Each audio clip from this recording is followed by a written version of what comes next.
All right, come over here. I have something important to tell you about. The reason you're watching this video is because I want you to develop soft skills in active listening. So you may have heard of active listening, but let me tell you about what it is and why people have a problem when it comes to this and how you overcome it, okay? So when you're doing digital marketing, it happens to all of us. You make a mistake. The client's unhappy. The ad doesn't work. We're late on something. There's some kind of problem. Maybe it's someone else's fault. Maybe your grandfather died. Maybe you were sick. Maybe the internet was out. Maybe, someone didn't do their thing. But when there's a problem and the client or another team member comes to you and says, hey, we have this problem, you want to practice active listening. And active listening is this. When someone says something to you, instead of saying, I understand, you say, okay, Marko, what I hear you saying is that you're not happy because the reports have been coming late. Is that right? And so that gives Marko a chance to be able to say, yes, that's correct. It's a way to confirm the understanding. You're repeating it back in your words.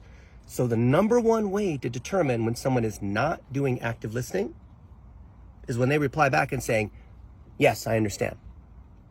Then that's just merely affirming that they get it without actually showing that they understand. So showing you understand is like, okay, what I hear you saying is that you're not happy because the campaigns we ran, the cost per acquisition was too high. Or you're not happy because you didn't like the creative for the website that we did. Or the problem is that we have not been doing MAA properly. Or this, just let me make sure I understand what the problem is, that I'm stating the problem accurately. Is that right? Right? So let me just make sure I understand what I think you're saying is this. So when you do that, that's active listening. That's telling it back to the client or whoever is trying to communicate something to show that you're trying to, it's called active listening. You're trying to demonstrate that, yes, this is the problem, right? So that's what you want to do instead of, yes, I get it. I'm sorry. I understand. And when you do that, that's when you're able to solve a problem, because then we understand that we have a common ground. We have a common analysis of what's going on. And the idea of metrics, analysis, action is we see what the metrics are. It's based on goals, content, and targeting. We're supposed to drive a certain number of leads. We're supposed to drive a certain number of rankings. There's a certain business goal, drive a certain number of patients or phone calls or clients or whatever it is.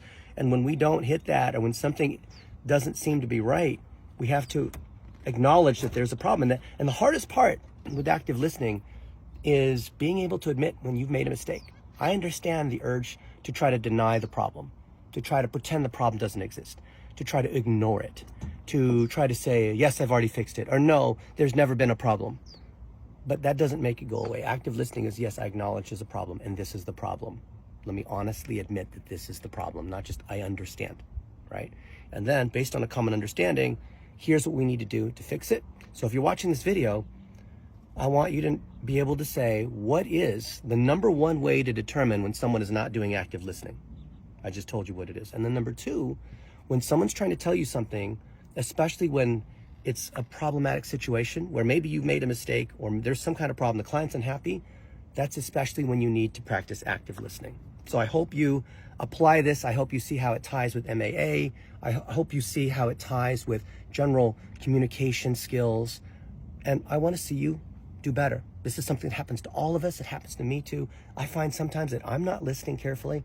And then, maybe Marko says something to me and I'll say, Marko, just to make sure I got it right, what you're telling me is this, 1, 2, 3. And then he can say, well, kind of, but what I'm really trying to say is this. So it gives Marko an opportunity to clarify in case there's any kind of gap, you see? Active listening isn't just saying, yep, uh-huh, mm-hmm. It's actually saying, let me reflect it back to you in my words. And then he has an opportunity to do that. And then I'm testing whether I comprehend what he's saying. So put this skill to test in everything that you do. Do it in email, do it in Zoom calls, do it in any kind of communication, and you'll find that there's a lot of things that you'll be missing. I find I miss stuff all the time, and this is what's going to make you more effective. It's better, more powerful to learn active listening than it is to be better at PPC or doing SEO or WordPress or Facebook ads or video editing or all the stuff that you could do. These communication skills. All right, love to hear what you think.